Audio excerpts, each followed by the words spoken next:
konsep utama ilmu pemerintahan.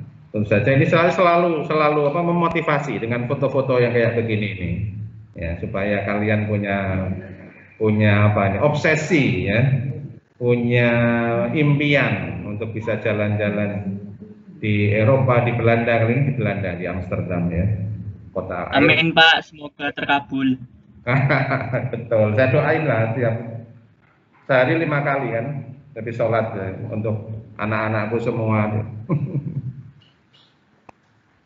Nah, di dalam konsep ilmu pemerintahan, tentu saja ketika kita bicara masalah konsep, apa sih konsep itu?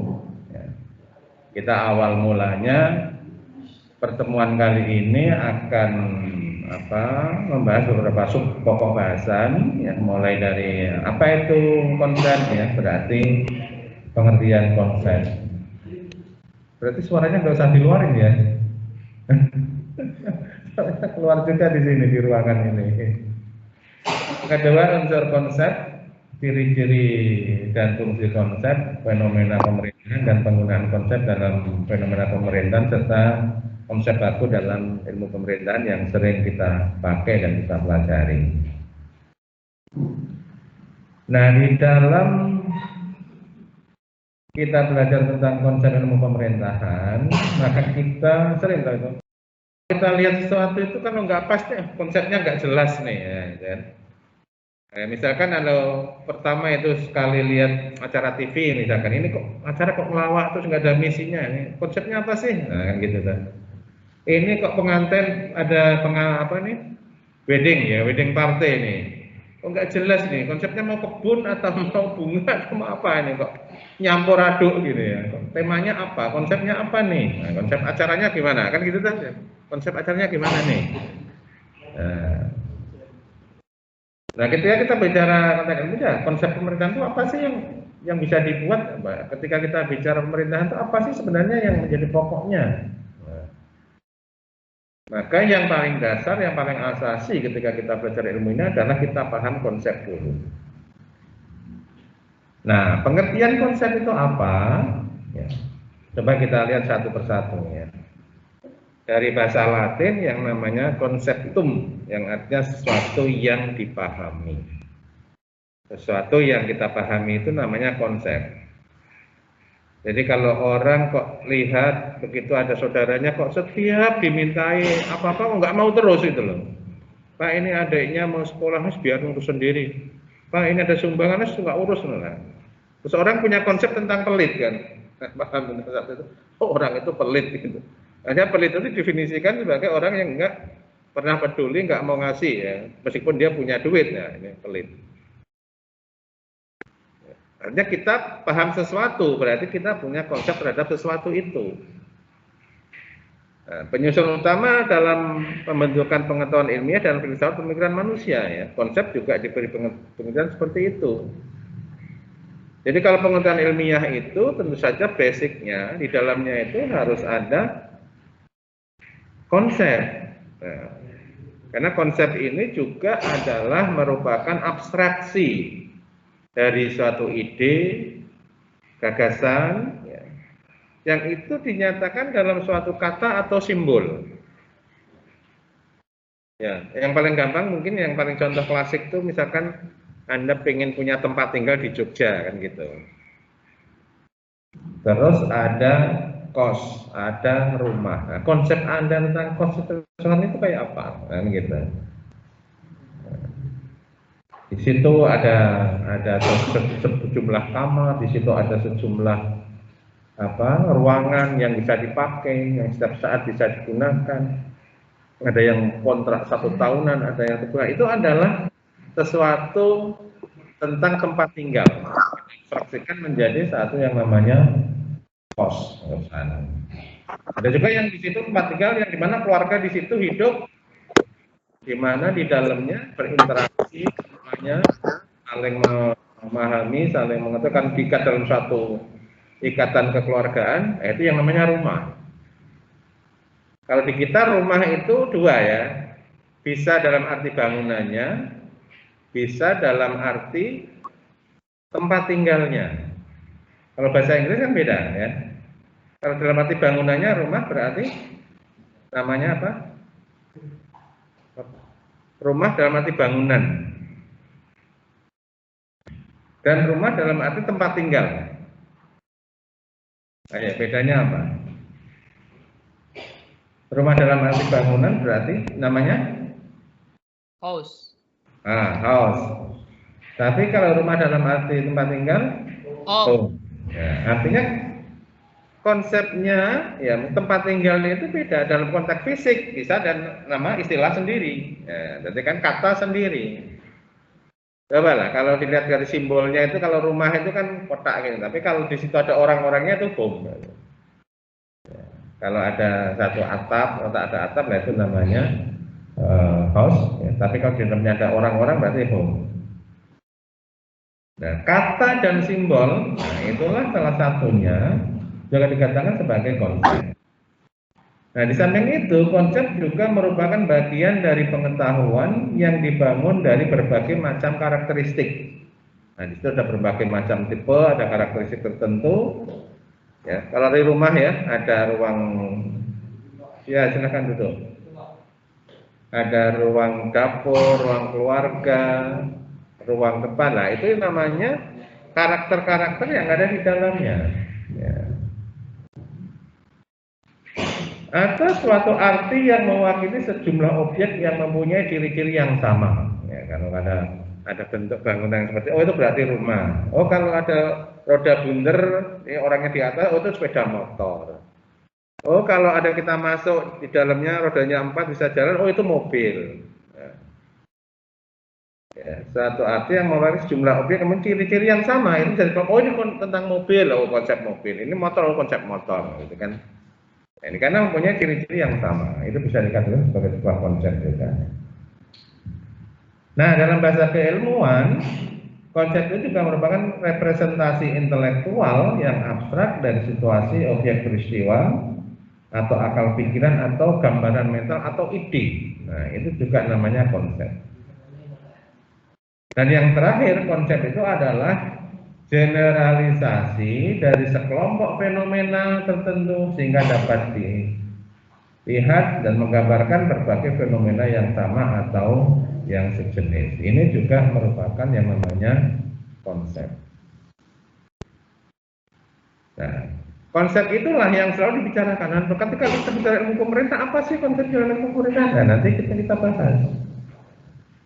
Nah, itu yang dinamakan sebagai sebuah konsep. Dan pokoknya ini pengertian awal dulu ya, nanti sambil jalan ya, nanti akan dilihat bagaimana operasionalisasinya. Nah, di dalam konsep itu ada unsur-unsur yang melekat di dalamnya. Pertama dan utama mesti nama, ya kan? Kampus, nah, nama kan? Di situ ada anak belajar mengajar, ada dosen, ada sekian aktivitas, nah, itu namanya kampus. Ya, konsep namanya kampus. Contohnya, nah, contohnya apa? UNY, ya, UAD, ada negeri, ada swasta, karakternya kan begitu. Karakter pokoknya apa? Pendidikan. Ya. Rentangnya bagaimana? Pakai superordinat, koordinat, subordinat, atau juga kaidah-kaidah yang ada di dalamnya. Ini adalah yang melekat di dalam konsep.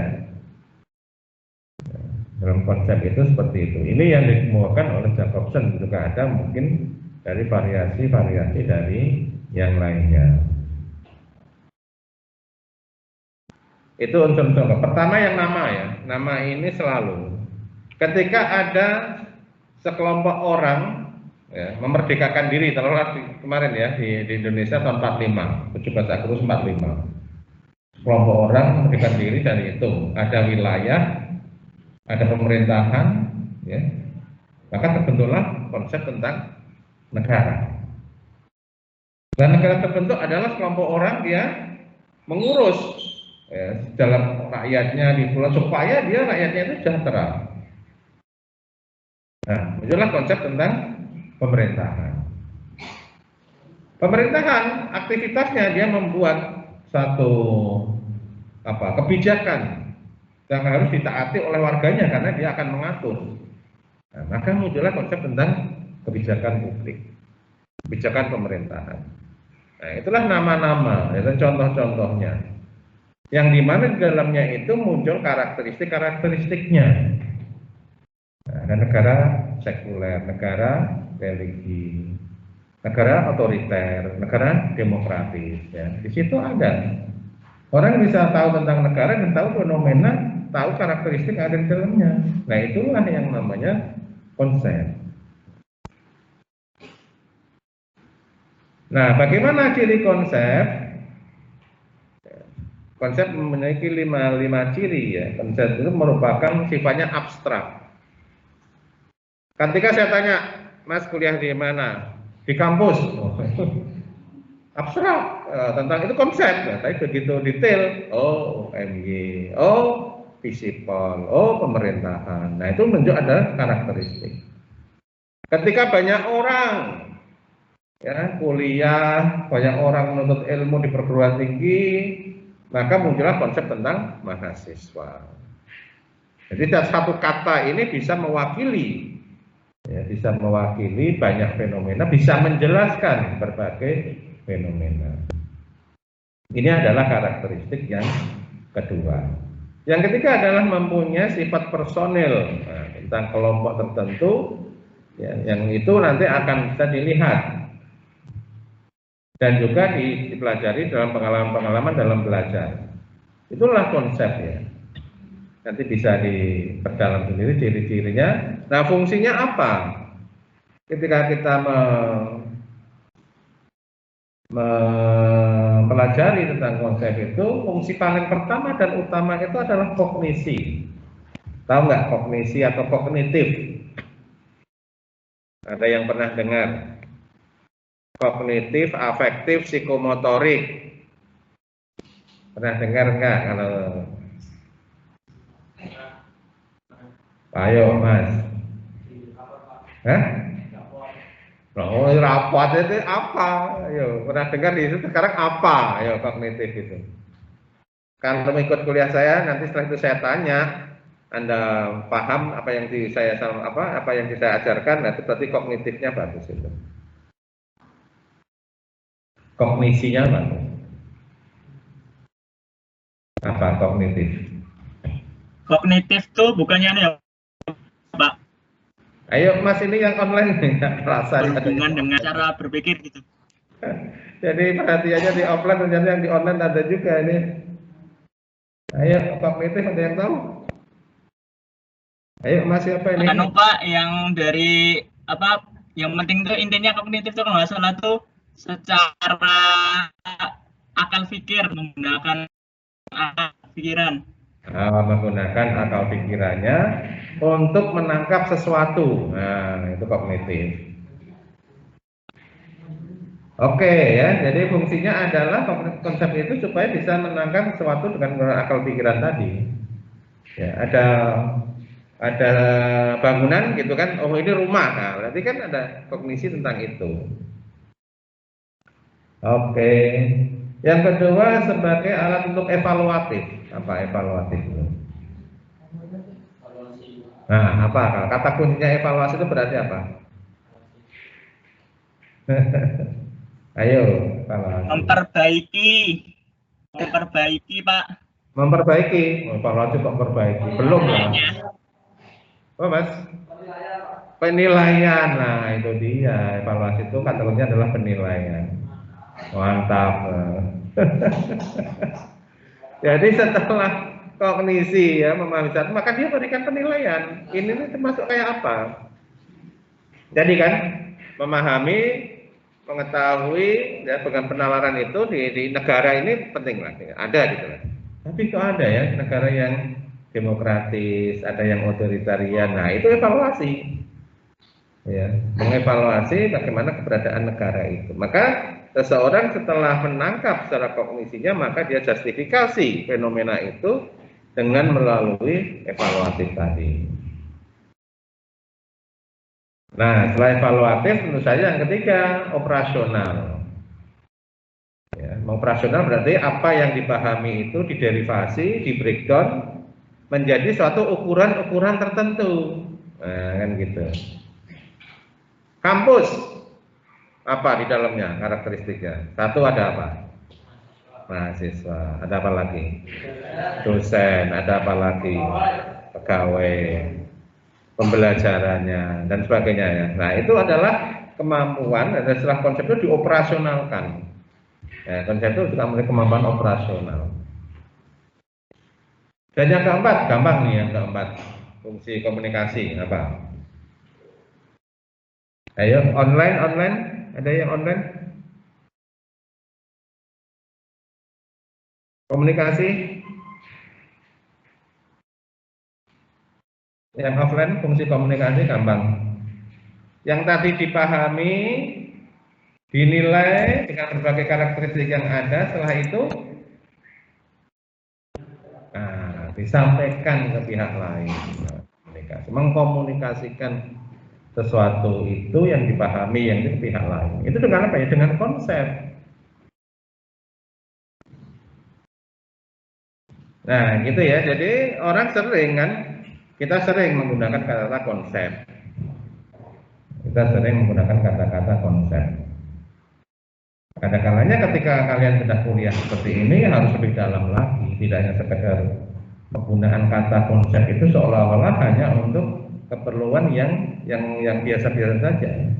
Sebenarnya konsep itu mempunyai pengertian yang mendalam, mempunyai fungsi yang cukup banyak. Bagaimana dia bisa mengkomunikasikan itu. Itu fungsi konsepnya. Berikutnya bagaimana dari berbagai penalaran kognitif, evaluatif, operasional dan juga komunikasi itu melihat suatu fenomena yang kita pahami, fenomena yang kita lihat. Ya, kemarin kan sudah ya hubungan ilmu pemerintahan dengan ilmu yang lain, ada tentang kekuasaan, ilmu politik bicara tentang kekuasaan. Fenomena pemerintahan juga bagaimana setelah merdeka. Nah, kalau sebelum merdeka ini urusan politik nih ya. Bagaimana cara merebut dari penjajah, setelah itu mendeklarasi, memproklamasikan kemerdekaannya. Nah, setelah merdeka itu kan terus gimana nih caranya ngatur? Nah, inilah ranah pemerintahan.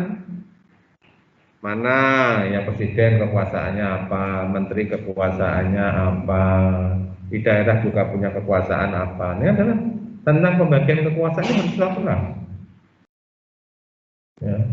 Pertama dan utama itu harus dibagi-bagi kekuasaan, jangan dimonopoli satu orang. Nah, misalkan gitu ya.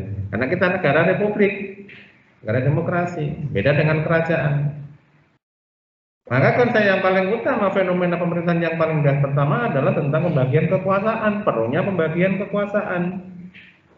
Itu fenomena yang bisa kita lihat. Ya. Setelah dibagi-bagi, yang daerah ada, nah, muncul ya, ada fenomena tentang otonomi daerah. Ini kajiannya mendalam dan luas juga. Otonomi daerah di zaman Belanda gimana, pada waktu kemerdekaan gimana, orde lama, orde baru sampai sekarang. Nah ini jadi mata kuliah sendiri di sistem pemerintahan daerah. Nanti akan kalian perdalam itu ya, fenomena tentang otonomi daerah itu. Berikutnya adalah bagaimana penyelenggaraan pemerintahan yang efektif dan efisien. Sering kan gitu. Kalau bisa itu ya udah dibuat pemerintah itu ya, pemerintahnya itu ya terus cak-cek itu apa? Sesegera mungkin kan gitu. Dan itu sampai pada apa yang akan dicapai. Nah, efektif apa? Dengan menggunakan sumber daya yang efisien mungkin, sesedikit mungkin. Nah, ini efisiensi. Nah, penyelenggaraan pemerintahan penting. Nah, sekarang kita luas sekali kan, muncul nih mana yang menjadi kewenangan dari pemerintah pusat, mana yang menjadi kewenangan pemerintah daerah. Ya, karena nggak mungkin semua sentralistik kan, nggak mungkin semua satu pemerintahan itu. Kalau di kita ya, Singapura mungkin negara kota, negara kecil nggak masalah, nggak ada local government. Kalau di kita ada local government, maka muncullah hubungan pemerintah pusat dan daerah itu kayak apa. Nah, ini adalah fenomena-fenomena yang muncul, ya, di fenomena pemerintahan. Nah, setelah itu gimana biayanya agar pemerintahan itu bisa jalan? Ya butuh duit. Nah, muncullah keuangan pemerintah, keuangan pemerintahan pusat, keuangan pemerintahan daerah. Bagaimana cara membiayai urusan pemerintahan? Nah, itu betul. Nah, itu bagaimana orangnya, orang yang mendukung apa ini, orang yang mendukung penyelenggaraan pemerintahan itu yang kualifikasinya kayak apa? Nah, muncullah fenomena tentang sumber daya manusia. Terus alatnya kayak apa? Supaya cepat ngambil keputusan dan rakyat cepat terlayani. Nah, muncullah perkembangan teknologi informasi dalam pemerintahan. Terus begitu. Nah, inilah yang disebut dengan istilah fenomena-fenomena pemerintahan. Dan ini daftarnya panjang. Ya, daftarnya panjang dan bisa kalian teruskan. Makanya dilihat My Class sudah ada forum diskusi, forum. Coba di pertemuan yang ketiga itu ada forum. Diisi satu-satu, pilih hubungan pemerintahan dengan ilmu lain itu dalam melihat fenomena-fenomena seperti ini.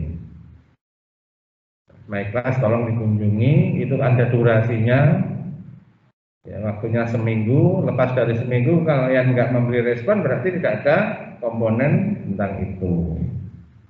Tulis pendapat semampunya. Nah, ini saya tidak menargetkan apa ini. Anak mahasiswa semester 1 itu pokoknya semampunya menulis, sudah gitu aja. Ya, pilih salah satu fenomena pemerintahan yang kayak apa, atau fenomena politik, fenomena ekonomi boleh dengan sudut pandang ilmu pemerintahan. Mana relevansinya dengan ilmu pemerintahan? Pilih salah satu aja, ya, itu ada yang hukum, ada ekonomi, ada politik, ada administrasi. Tolong pilih salah satu. Buat paparan deskripsi, ya, paparan deskripsi tentang hubungan pemerintah dengan ilmu lain, tentu dalam menjabarkan fenomena-fenomena yang terjadi. Saya kira banyak lah ya, detail ya, ada fenomena apa. Sekarang pilkada langsung sebentar lagi. Wah, apa ini? Coronavirus.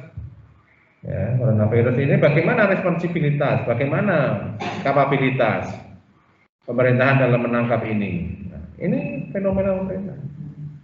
Makanya saya sering mengatakan kan, tidak ada sedikit pun kehidupan manusia itu yang terlewat dari urusannya pemerintah. Sejak lahir sampai meninggal itu tahapannya selalu ada. Ya, apalagi di sekarang ini. Sekarang ini tentu saja urusan pemerintah ya, tarik menarik kan. Ini apa, coronavirus ini urusan negara, urusan pemerintah atau urusan rakyat, atau dalam melihat bencana itu ya, ini bencana atau bukan, misalkan gitu kan. Kalau bencana kan artinya negara yang nanggung, kalau bukan kan berarti ada kerusakan lingkungan yang perusahaan atau siapa yang bisa dipidanakan kan gitu. Nah, ini adalah satu fenomena-fenomena yang berkembang. Tolong mahasiswa S1 pertama, semester 1, mulai diasah otaknya supaya diarahkan ke atau melihat fenomena-fenomena yang terjadi yang relevan dengan sudut pandang ilmu pemerintahan. Nah, syukur-syukur kalian sudah ditambah dengan konsep. Nah, konsep oke, silahkan. Tapi kalau belum, coba dideskripsikan aja. Bagaimana ada konsep tentang kekuasaan politik, tentang ekonomi, keuangan, tentang hukum, aturan-aturan yang itu relevan dengan melihat fenomena-fenomena pemerintahan ini. Tolong bisa dibuat isinya di forum diskusi itu.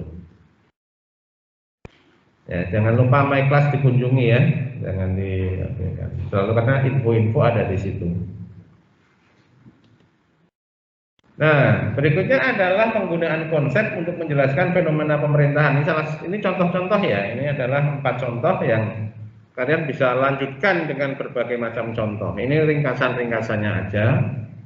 Nanti kalian bisa deskripsikan dengan berbagai fenomena, dengan berbagai hal-hal yang terjadi di sekeliling kita. Misalkan tadi ada fenomena tentang bagaimana negara itu setelah dibentuk perlu adanya pembagian kekuasaan. Ya, namun sebelum itu bahwa negara itu berwujud itu harus ada tentang bagaimana memperoleh, mempertahankan, membagi kekuasaan itu apa? Nah, konsepnya tentu saja tentang konsep tentang kekuasaan. Power itu salah satu konsep utama di dalam ilmu politik yang itu relevan dengan ilmu pemerintahan. Karena intinya kan power mempengaruhi orang ya, supaya bisa memperoleh kekuasaan, mempertahankannya dan membaginya. Nah, itu butuh seni, butuh cara gitu. Nah, inilah yang pertama kali kekuasaan itu bisa menjelaskan fenomena-fenomena yang seperti itu. Yang kedua adalah konsep tentang kewenangan. Ini penting, authority ya. Tolong bisa dibedakan antara kekuasaan dengan kewenangan. Karena kekuasaan itu secara makro, tapi kewenangan itu menyangkut otoritas tertentu. Lebih cenderung pada hal-hal yang sifatnya administratif. Konsep kewenangan untuk menjelaskan pembagian kekuasaan. Nah, misalkan antara pemerintah pusat dan daerah. Mana yang menjadi urusan pusat, mana yang menjadi urusan daerah. Itu setiap negara beda-beda, Mas. Ya, Mbak itu. Jadi jangan dianggap mudah loh ya. Ini kalian saya kan sudah pokoknya hidup di atas pemerintahan. Pemerintah yang mana nih? Ada yang daerah, ya apalagi kita ya dari 3 tingkat kan, ada yang pusat, ada yang provinsi, ada kabupaten, kota. Kenapa kok perlu pemerintah sendiri kota? Kenapa kok perlu ada urusan yang dilimpahkan ke ini enggak? Gimana cara membagi urusannya, kewenangannya? Pemerintah pusat dulu nanti sisanya daerah, atau daerah dulu nanti tarik pusat. Atau juga ada kewenangan yang nggak bisa dibagi, ini urusannya pusat aja. Nah, itu kan diskusi yang mendalam. Nah, ini adalah konsep kewenangan untuk menjelaskan bagaimana fenomena-fenomena mengatur pemerintah itu bisa diterapkan dengan menggunakan konsep kewenangan. Berikutnya, misalkan setelah pemerintahan itu jadi dan dibagi-bagi, ada pemerintahan daerah, ada pemerintahan pusat, ya, ada provinsi, kabupaten, kota. Terus gimana cara membiayainya? Muncullah konsep tentang keuangan daerah. Bagaimana hubungan pusat dan daerah kewenangannya? Kalau itu merupakan hasil bumi, setor ke pusat berapa, daerah berapa, pembagiannya bagaimana, pajak daerah, retribusi daerah, gimana cara menghitungnya. Nah, itu adalah konsep-konsep tentang keuangan yang dipakai di dalam pemerintahan. Nah, jadi umum sekali ya ketika bicara ilmu pemerintahan itu sangat menyeluruh lah gitu. Berbagai aspek itu pasti belajar tentang itu. Yang keempat adalah konsep SDM. Karena banyak juga sekarang ini era era rekrutmen PNS nih, CPNS ya. Dulu nggak pernah kepikir ada tes PNS terbuka kayak begini nih ya. Dulu ya setiap kementerian punya sendiri, daerah punya sendiri ya. Diam-diam mereka ada rekrutmen, tapi sekarang terbuka sekali. Nah, ini artinya semakin lama semakin bahwa cara mengatur SDM itu tidak sama. Ya, selalu mengalami perkembangan semakin bagus. Nah, ini konsep-konsep SDM ini untuk menjelaskan mulai dari proses rekrutmen, pengembangan, kinerja, kompensasi. Ya, kompensasi itu penggajian, misalkan hubungannya dengan kinerja bagaimana. Orang yang berkinerja tinggi digaji dengan yang tinggi, pendapatannya semakin banyak. Yang nggak kinerja ya tentu saja dikasih punishment. Nah, itu semua adalah bisa konsepnya dipakai untuk melihat bagaimana fenomena pemerintahan itu dilihat. Ya, ini adalah berbagai konsep yang dipakai untuk menjelaskan fenomena pemerintahan. Tolong di forum kalian minggu ini harus mengisi itu. Ini salah satu contohnya. Konsep apa silahkan. Konsep tentang kebijakan oke, konsep tentang kekuasaan oke, SDM oke, keuangan oke.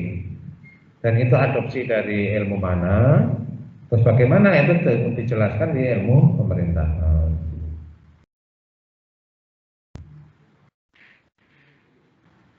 Nah, ketika kita belajar ilmu pemerintahan, setelah mengalami proses yang panjang itu, ada hal yang baku. Nah, ada hal yang baku yang selalu dipelajari. Nah, misalkan tentang negara, tentang penyelenggaraan pemerintahan, tentang kebijakan pemerintahan, tata kelola pemerintahan, ada SDM-nya, ada keuangannya, dan seterusnya. Itu sudah menjadi konsep baku. Jadi ibaratnya kalau mau ke kampus UMY itu ya harus tahu, ya ada visipol, ada fakultas-fakultas yang lain, ada rektoriat, gedung rektorat, ada KV 1912, sudah sana belum? Coba itu. Ada macam-macam dari apa? Sportorium, nah itu yang menunjukkan ya bahwa sudah sampai ke UMY. Ketika belajar ilmu pemerintahan, ya tahu tentang negara, tahu tentang penyelenggaraan pemerintahan, tahu tentang kebijakan pemerintahan, tahu tentang manajemennya, tata kelolanya, orangnya, duitnya, nah, kan gitu. Dan nanti kalau sudah masuk, ya sudah masuk ruangan sendiri-sendiri. Ya, ada yang Pak saya fokus ke keuangan, nah monggo. Nanti skripsi nulis tentang keuangan daerah, pajak daerah, retribusi daerah. Pak saya senang minat ke sumber daya manusia, oke. Nanti saya skripsi akan menulis tentang rekrutmen, seleksi CPNS, pengembangan aparatur birokrasi pemerintah, manajemen kinerjanya di mana, penggajiannya bagaimana dikaji. Nah, itu adalah ladang-ladang harapan dari ilmu pemerintahan. Nah, ini luas banget kan gitu ya, luas banget. Dan itu tentu saja tidak eksklusif milik kita, tidak eksklusif milik kita. Dan itu kita adopsi dari ilmu-ilmu yang lain juga ya. Tempo hari sudah saya sampaikan hubungan ilmu pemerintahan dengan ilmu yang lainnya. Nah, oleh karena itu kedepannya ya, untuk mematangkan pemahaman Anda tentang konsep ini, tolong di forum diskusi kalian bisa nulis di situ. Jangan lupa nomor mahasiswa, nama dan nomor mahasiswa. Syukur-syukur ada kelasnya, biar saya nggak bingung lihatnya. Kalau kelas sebenarnya sudah terkotak sendiri di my class kan.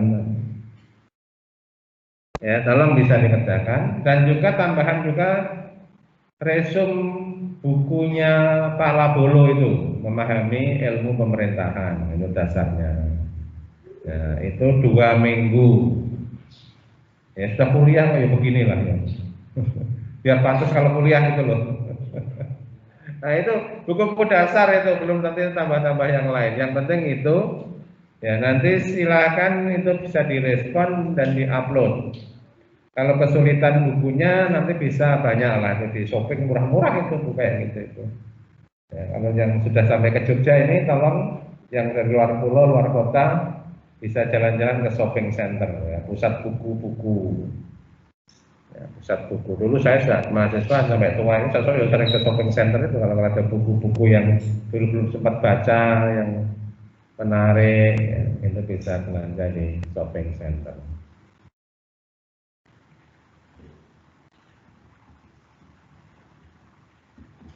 Itu untuk apa materinya.